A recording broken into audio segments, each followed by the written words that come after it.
Department of Transportation target ang mandatory na paglalagay ng speed limiter sa mga malalaking sasakyan tulad ng mga bus at truck. Ito ay sa harap na rin ng sunod-sunod na aksidenteng kinasasangkutan ng mga ito.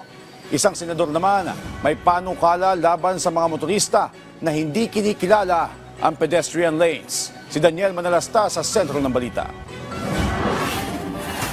Dahil sa samot-saring problema na kinasasangkutan ng ilang pampublikong bus sa kalsada kung saan nagdudulot pa ng mga aksidente, may naisip na solusyon ngayon ng Department of Transportation. Ma-implement na po yung Speed Limiter Act of 2016.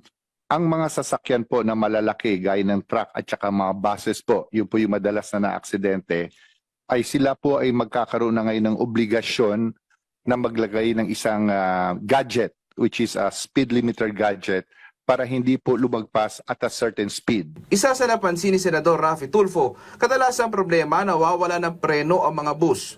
Pero bakit daw palagi sa mga bus pero bibihira sa mga pribadong sasakyan nangyayari?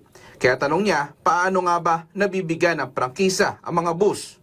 Bakit marami mga bus na nawawala ng preno? Is it maintenance? Yes. Or are they surplus sa ibang bansa na converted, dumadaan sa Subic, converted from right-hand drive to left-hand drive? At kaya pagdating doon sa conversion, hindi maayos. Kaya naapektuhan yung mechanical. Sa parte po ng DOTR, we take 100% po yung concern that you have raised on the matter. Yung mga buses po na nag-a-apply po ng prangkisa, ang requirement na po ay mga brand new po yung kailangan pong maipasok po sa prangkisa po.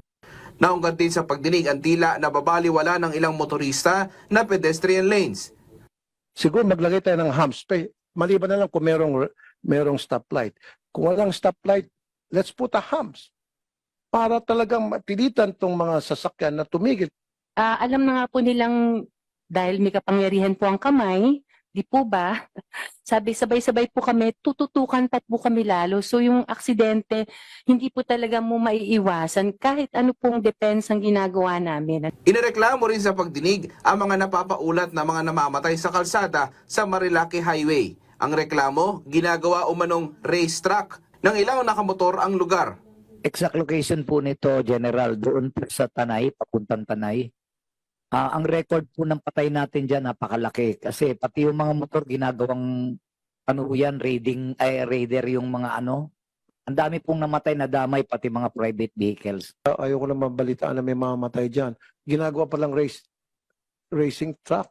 I think, sir, the Police Regional Office 4 is aware on this, but we will direct them again to intensify their presence in that area. Inaasahan magpapatuloy pa ang pagdinig. Daniel Manalastas para sa Pambansang TV sa Bagong Pilipinas.